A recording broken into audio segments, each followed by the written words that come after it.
아까 이 전편에서 조선의 건국 이야기를 할 것 같은데 제가 힘들어서 잠깐 끊고 갑니다.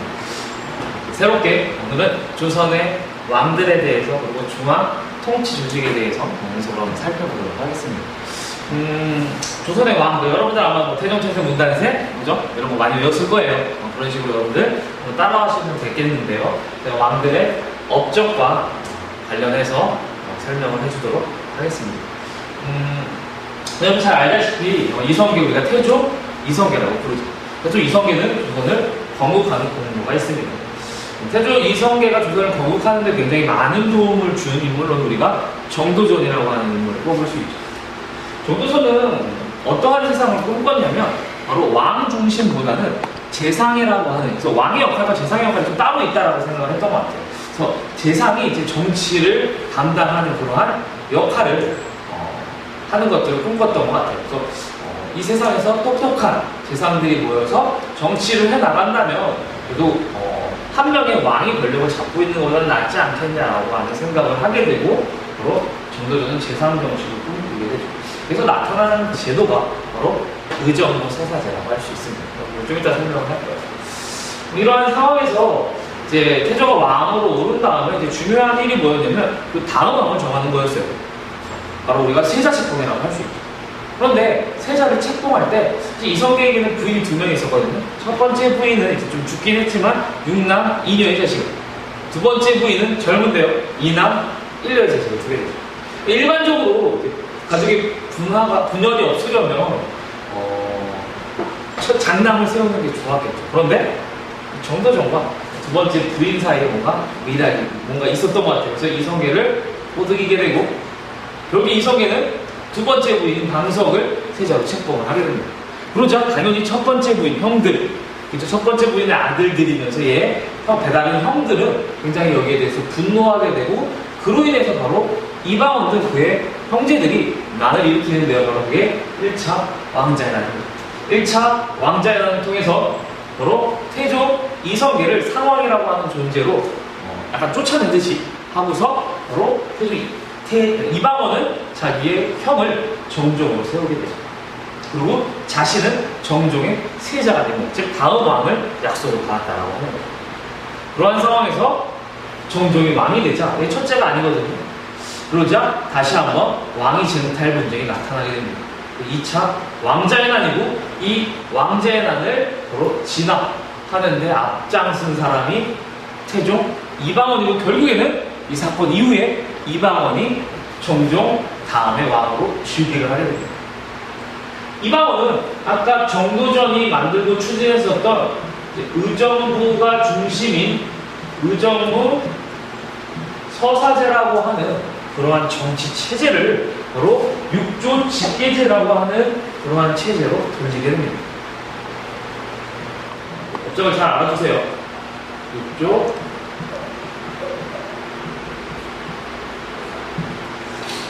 저희 어머님이 선생님 글씨 되게 못 쓴다라고 항상 생각을 하시거든요. 선생님이 지금 뭐 카톡 프로필 보면 이렇게 있는 사진을 찍었는데 뒤에 칠판에 글씨가 있는데 깜짝 놀라셨나봐요. 누가 쓴 거냐고. 잘 썼다고. 우리 학생들은 선생님 글씨 보면 그지 같다고 하잖아요. 선생님 엄마는 선생님 이거 노트북이 되게 못하고 빨리 써서 잘 썼다고 엄청 카톡으로 칭찬하셨어요.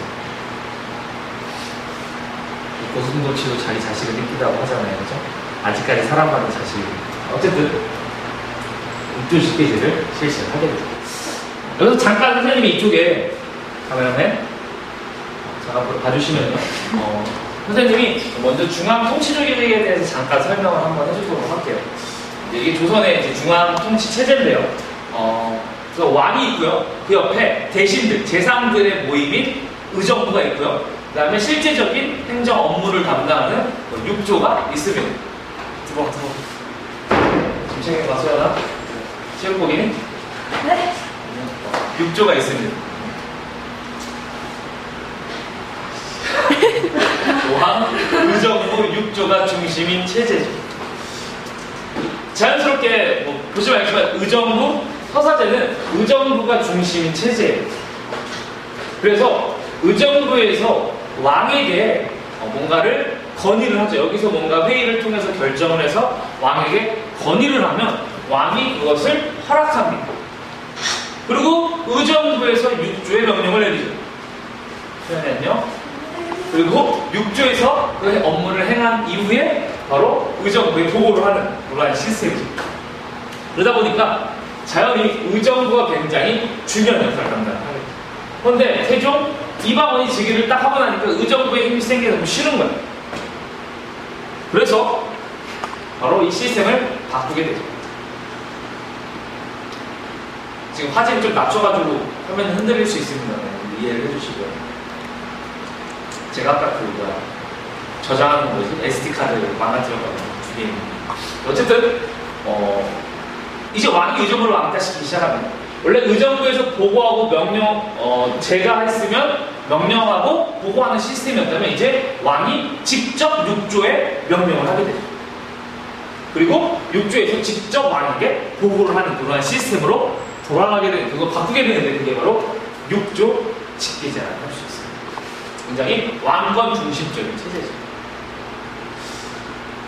나온 김에 중앙통치조직을 잠깐 언급하고 간다면요. 승정원은 왕의 비서기구, 의금부는 왕이 주관하는 사법기구, 그래서 왕권을 뒷받침하는 그런 기구고요. 그 다음에 3사라고 해서요. 사헌부, 사관원, 홍문관으로서 바로 언론기관의 역할을 담당했습니다. 그래서 언론기관이라고 하는 것은 바로 이러한 대신들과 왕의 정책을 비판하는 그러한 역할을 하는 부서가 존재를 했었죠. 물론 여기 조금씩 차이는 있어요. 교과서 한번 확인해 보시고. 그 다음에 춘추관이라고 역사 서술을 담당하는 부서, 성균관대학교 기억하시죠? 바로 교육기관, 고려의 최고 교육기관, 이러한 시스템으로 나라가 운영되었다라고 하는 것들도 여러분들 좀 기억을 해두시면 도움이 되겠습니다. 사실 이제 조선에서의 가장 중요한 부서 중에 하나가 이 3사인데요. 이제 여러분 영화나 드라마 보면 그런 거 나오잖아요. 왕이 뭐 하려고 한다면 막 바닥에 누워서 아니 되옵니다. 막 뭐 하면 이제 그렇게 해서 얘네들이 자신들의 의견을 많이 어필을 하죠. 그래서 지금의 이제 언론 신문사라고 보시면 돼요. 그래서 요즘에 신문사가 그런 역할을 하고 있는 곳이죠. 왕이 정부에서 어떤 정책을 펼치면 이게 좋다 나쁘다 이런 것들 평가를 하잖아요. 그런 역할, 그 다음에 여론을 반영하는 역할을 하는 게 너무 부서죠. 어쨌든 다시 우리 다음으로 한번 넘어가 보도록 합시다. 태종은 6조 직계제를 시행을 하고요. 그 다음에 사관원을 독립을 시키죠. 그것과 함께 바로 백성들 한 명 한 명을 통제하고 다스리기 위해서 바로 호패제를 시행을 합니다. 지금으로 따지면 무슨 제도죠? 여러분이 가지고 있지 않은, 저는 가지고 있는 바로 주민등록제. 그죠? 그리고 바로 이 호패 제도를 실시를 하게 됩니다. 그 다음에 사병제도를 폐지를 합니다. 지금 우리나라 같은 경우에는 군대라고 해서 국가만이 군대를 운영을 하잖아요. 그런데 이 시기까지만 하더라도 사병, 개인 병사를 보유하고 있었어요. 사실 이방원이 권력을 잡을 수 있었던 가장 중요한 이유 중에 하나가 바로 자신만의 사병을 가지고 있었기 때문이죠. 그것으로 왕제나라를 일으키고 제2차 왕제나라를 진압할 수 있었던 겁니다. 근데 원래 이렇게 힘으로써 왕이 된 사람은 또 다른 힘으로써 자기를 견제할 사람을 굉장히 두려워합니다. 그래서 혹시나 제2의 이방원이 나올 것을 우려한 이방원은 사병을 폐지하는 거죠. 이렇게 왕권을 완전히 강화하는 게 바로 이 태종 이방원입니다. 그의 아들이 누구죠? 바로 우리가 잘 알고 있는 세종대왕입니다. 세종대왕은 이 의정부 6조 직계제를 다시 의정부 서사제로 돌립니다. 그런데 이제 의정부 서사제라고 하는 게 특징이 어떠냐면 신하들의 권한이 너무 강력해질 그런 우려가 있어요. 그래서 우리 세종대왕은 바로 우리 중요한 업무 중에 하나인 바로 인사, 사람을 어디에 배치하는가의 부분과 바로 군사, 병사에 관련된 부분은 바로 왕에게, 이것은 왕에게 직접 보고하게 합니다. 즉 많은 업무들은 의정부에서 관할하지만 인사와 군사 문제만큼은 의정부가 힘이 너무 강력해질 것을 견제하기 위해, 그리고 왕이 국정을 주도하기 위해 바로 이렇게 왕이 직접 보고를 하게 하고, 우리는 이러한 의정부 플러스 인사, 군사를 왕이 직접 보고한다 라고 하는 시스템을 보고, 우리 우리 세종대왕은 바로 왕권과 신권의 조화를 추구하였구나라고 평가를 내립니다. 그리고 우리 잘 알고 있죠. 세종대왕은 바로 유학 정책을 연구하는 지평전을 설치하고요. 그 다음에 한글, 바로 훈민정음을 창제하죠.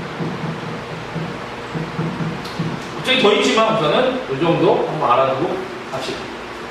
세종이 죽고 나서 이제 문종이 즉위를 하고 그의 아들인 단종이 즉위를 하게 됩니다. 단종을 즉위를 하면서 이 시기가 되면서 다시 신권이 굉장히 높아지게 되죠.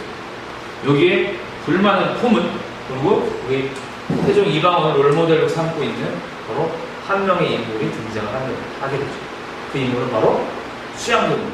수양대군은 자기의 조카인 단종을 왕에서 몰아내고 본인이 왕이 되죠. 그가 바로 세조입니다. 세조는 굉장히 태종과 유사하죠. 그래서 신권이 강한 것을 무너뜨리고 다시 왕권의 강한 시스템인 육조 직계제를 사용을 하게 됩니다.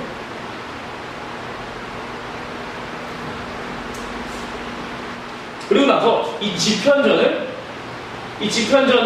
신하의 힘이 세지는 근원지다라고 해서 이 지편전을 폐지합니다. 그리고 국가의 뭔가 시스템을 완비하기 위해 바로 경국 대전이라고 하는 법전을 편찬하기 시작하게 되는 게 바로 중요한 업적이죠. 생각보다 업적이 많은 왕이에요. 근데 힘으로써 왕이 되지만 업적으로만 봤을 때는 많은 칭찬을 받기도 하죠. 세조를 이어서 예조, 그리고 성종에 이르게 되면 다시 한번 변화를 겪게 되는데요. 바로 이 육조직계대가 다시 의정부 서사제로 돌아가게 됩니다. 뭐 왔다 갔다 하는데 여러분들 뭐 쉽게 이해하기 쉽게 여러분 설명드리면 힘으로 왕이 된 태종, 그리고 세조 시기만 육조 직계제고요. 나머지는 다 의정부 서사제라고 보시면 좀 이해하기가 편할 거예요. 단지 좀 차이가 있는 왕은 우리 잘 알고 있는 똘똘한 왕 세종대왕 만원짜리 있죠. 그래서 의정부 서사제와 육조 중에서 2개, 인사와 군사 문제만, 이조와 병조 문제만 왕에게 직접 보고하게 하는 약간 이렇게 2개를 융합한 그런 모습들을 보이게 된다라고 이해하시면 되겠고요. 그리고 이제 성종은 지편전은 폐지되는데 이게 나름 잘 쓰면 유용한 기구였거든요. 그래서 이것들을 다시 부활이라고 볼 수도 있는데요. 바로 이것을 계승한 바로 홍문관을 설치를 하죠. 아까 홍문관 어디서 들어봤는데요? 그렇죠? 여기 보시면 3사 중에 하나였습니다. 왕의 정책, 자문, 기강으로서 홍문관을 설치를 해서 정책의 자문을 하게 하고, 그 다음에 이 경국대전을 이 시기, 바로 성종 시기에 완성이 되게 됩니다. 이때 완성이 되게 됩니다. 그런데 사실 다음 시간에 선생님 설명을 하겠지만 이 혁명파 있잖아요. 잠깐 이쪽으로 카메라 앞에 핸드폰 들어가요. 혁명파 세력이 권력을 잡은 뒤에 뭐라고 불리냐면 이제 관아파라고 불리고요. 이 관아파 중에서 세조가 집권하는데 도움을 준 세력들을 우리가 뭐라고 부르냐면 바로 훈구파라고 부릅니다. 다음 시간에 설명을 하긴 할 거예요. 이 훈구파가 권력을 잡는데 세조가 죽게 되자 이제 이 훈구파의 힘이 예종 때 굉장히 많이 올라가게 됩니다. 그러자 성종이 즉위하자 이 훈구파를 견제하고 싶은 거예요. 그래서 훈구파를 견제하기 위해 누구를 등용하기 시작을 하냐면 바로 사림을 등용을 하게 되죠. 사림을 어디에 등용하냐면 바로 3사에 많이 등용합니다. 3사라고 하는 것이 이제 비판하는 기구였고 굉장히 가능성 있고 똘똘한 젊은 관료들을 여기다가 많이 배치하죠. 이 사림은 어디서 왔냐? 이제 앞으로 이제 조선의 역사는 훈구파와 사림파의 흐름으로 지나갈 건데요. 이 사림은 어디서 왔냐? 바로 이 조선의 건국 시기에 이 혁명파에 패해서 지방에 내려가 있던 이 봉건파 세력이 지방에서 힘을 길러서 올라오게 되는데 그들을 우리가 저 봉건파를 계승한 세력을 우리가 누구라고 부르냐면 바로 사림파라고 부르게 될 겁니다. 그 다음에 이제 다음 시간에는 선생님이 살인파와 풍부파의 대결, 즉 사화에 대해서 설명을 할 건데요. 다음 시간에 준비 열심히 해서 좀 재밌게 할 테니까요. 다음 시간에 기대해 주시고요. 여기 부분 굉장히 복잡하고 내용이 참 많은데요. 또 하나하나 여러분들 꼼꼼히 보시면서 공부하시면 될 것 같네요. 참 수고한 것 같아요. 그죠? 요즘에 괜히 찍었다라고 하는 생각도 많이 들기도 하는데요. 힘드네요. 어쨌든 여러분들에게 도움이 된다면 참 괜찮은 선생님이니까요. 그래서 여러분들 시험 얼마 남지 않았는데 끝까지 화이팅 하시길 바라겠습니다. 안녕.